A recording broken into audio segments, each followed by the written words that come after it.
अस्सलाम वालेकुम स्टूडेंट्स। आज एक इम्पॉर्टेंट टॉपिक डिफ़ाइन कर रहा हूँ और वो कंडीशनल सेंटेंसेस हैं। मैं इससे पहले भी first second third conditional define कर चुका हूँ, ज़ीरो कंडीशनल, लेकिन ये इतना इंपॉर्टेंट टॉपिक है कि इसमें बार बार कन्फ्यूजन रहती है, इसको डिफ़ाइन करना इसलिए इंपॉर्टेंट है। इससे पहले मैं बताता चलूँ कि मेरे दीगर वीडियो लेक्चर्स आप यूट्यूब चैनल अली रज़ा कासमी पर देख सकते हैं, प्ले लिस्ट में बेसिक से एडवांस तक।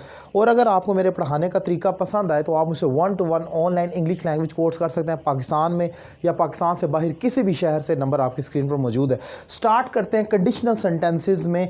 फर्स्ट कंडीशनल हमारी टाइप है कि फर्स्ट कंडीशनल सेंटेंस कहाँ इस्तेमाल होता है, इसका स्ट्रक्चर क्या है।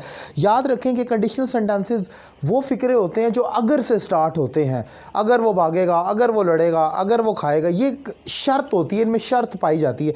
इन फ़िक्रों में हम यूजुअली फ़िक्रे के दो हिस्सों में इसको डिवाइड करते हैं। जैसे ये उर्दू लिखिए, अगर वो जल्दी सोएगा, ये जो अगर वाला हिस्सा है इसको आपने हमेशा इफ़ क्लॉज कहकर बुलाना होता है। जो अगर वाला है वो इफ़ क्लॉज है और जिसमें नतीजा निकल रहा है तो रेस जीतेगा। तो जैसे ये लिखा है, अगर वो जल्दी सोएगा तो जल्दी उठेगा, तो ये अगर वो जल्दी सोएगा ये तो इफ़ क्लॉज होगी और जिसमें नतीजा आ रहा है तो फिर क्या हो जाएगा, तो जल्दी उठेगा, इसको रिजल्ट क्लॉज कहा जाएगा। तो ये दो फ़िक्रे में दो हिस्से होते हैं। अब इसमें इंपॉर्टेंट है कि ये तो पता लग गया कि अगर से स्टार्ट हो रहा है तो वो इफ़ क्लॉज, वो कंडीशनल सेंटेंस है और उस कंडीशनल में दो हिस्से होंगे, इफ़ क्लॉज और रिजल्ट क्लॉज। और मैंने डिफ़ाइन किया कि इफ़ क्लॉज क्या है और रिजल्ट क्लॉज क्या है आपको। अब हम ज़रा आगे चलते हैं तो मैं आपको एक चीज़ और डिफ़ाइन करता हूँ।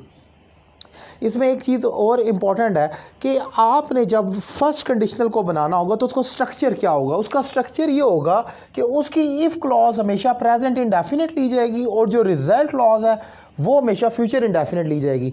आपको जैसे ही पता लगे कि ये फर्स्ट कंडीशनल है तो आपने ये स्ट्रक्चर अप्लाई कर देना है, इफ़ क्लॉज प्रेजेंट इंडेफिनिट और रिजल्ट क्लॉज फ्यूचर इंडेफिनिट। लेकिन यहाँ पर एक सवाल ये भी है कि हम उसकी शनाख्त कैसे करेंगे, हमें कैसे पता चलेगा कि ये फर्स्ट कंडीशनल है भी है कि नहीं है।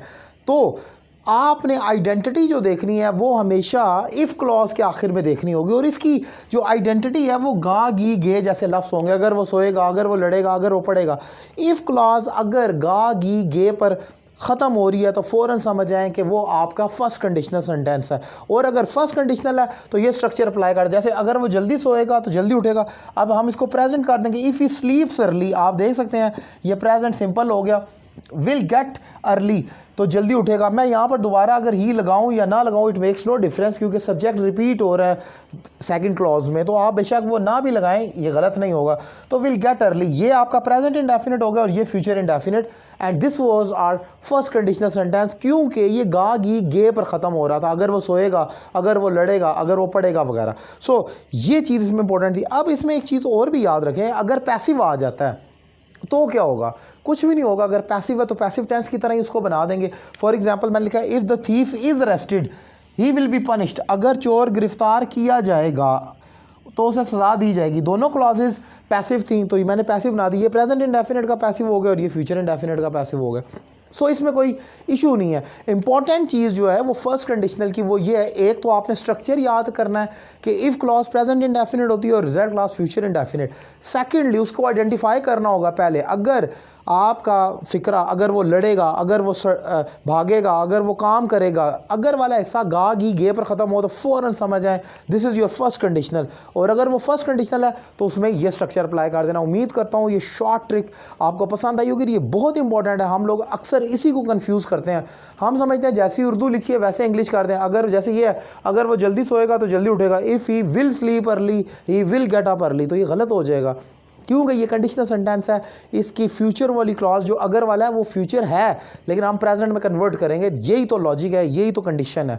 तो ये शॉर्ट ट्रिक है, बहुत इंपॉर्टेंट है, जो आपको कंफ्यूज करती होगी। इसको समझने में आपको यकीनन हेल्प हुई होगी। अगर आपको मेरा तरीका पसंद आया है तो 1-on-1 online English language course के लिए नंबर आपकी स्क्रीन पर मौजूद है। एक रीज़नेबल फ़ी पे करें, मुझे ज्वाइन करें और घर बैठे अपनी इंग्लिश में इंप्रूवमेंट लेकर आएँ। Thank you very much.